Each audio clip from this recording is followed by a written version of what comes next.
Offline marketing விட digital marketing வந்து ஸ்ட்ராங்குன்னு சொல்கிறாங்க. அது ஏன்னு தெரியுங்களாங்க? வேறு ஆட் மட்டும் ரீசன் கிடையாதுங்க.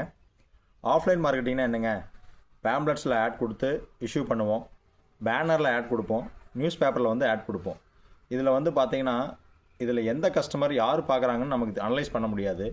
ரெண்டாவது வந்து பார்த்திங்கன்னா அந்த ஆஃப்லைன் ஆட் மூலிமா நமக்கு எவ்வளோ லீட்ஸ் வருங்கிறத நம்மளால் அனலைஸ் பண்ண முடியாது. மூணாவது வந்து பார்த்திங்கன்னா ஆஃப்லைன் ஆட்ஸுக்கு வந்து காஸ்ட் வந்து ரொம்ப ஜாஸ்தி. இதே டிஜிட்டல் மார்க்கெட்டிங் வந்து எடுத்திங்கன்னா அது வந்து வெறும் ஆட் மட்டும் கிடையாதுங்க. அது வந்து ஒரு பிஸ்னஸ் க்ரோத் சிஸ்டமே அதில் இருக்குது. ஃபார் எக்ஸாம்பிள் பார்த்தீங்கன்னா எஸ்இஓ அப்படிங்கிறது என்னென்னு பார்த்தீங்கன்னா உங்கள் பிஸ்னஸை கூகுளில் சர்ச் பண்ணும்போது டாப் லிஸ்ட்டில் கொண்டாந்து கொடுக்கறதுக்கு தான் எஸ்இஓ அப்படின்னு சொல்லுவோம். ரெண்டாவது வந்து பார்த்தீங்கன்னா கண்டென்ட் மார்க்கெட்டிங் அப்படின்னா என்னென்னா யூடியூப் அண்ட் இன்ஸ்டாகிராமில் நம்ம வந்து கண்டென்ட் கொடுத்து ட்ரஸ்ட் பில்ட் பண்ணுறது தாங்க content marketing. Social media marketing அப்படின்னா என்னென்னா ஆடியன்ஸ் கம்யூனிட்டி வந்து நம்ம வந்து கிரியேட் பண்ணுறதாங்க சோசியல் மீடியா மார்க்கெட்டிங்.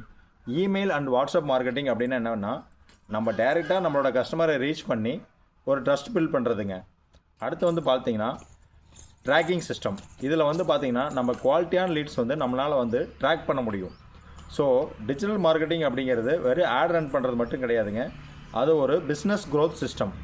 இன்னும் டிஜிட்டல் மார்க்கெட்டிங் பற்றி உங்களுக்கு ஏதாவது இன்சைட்ஸ் வேணுமா? எங்களை ஃபாலோ பண்ணுங்கள்.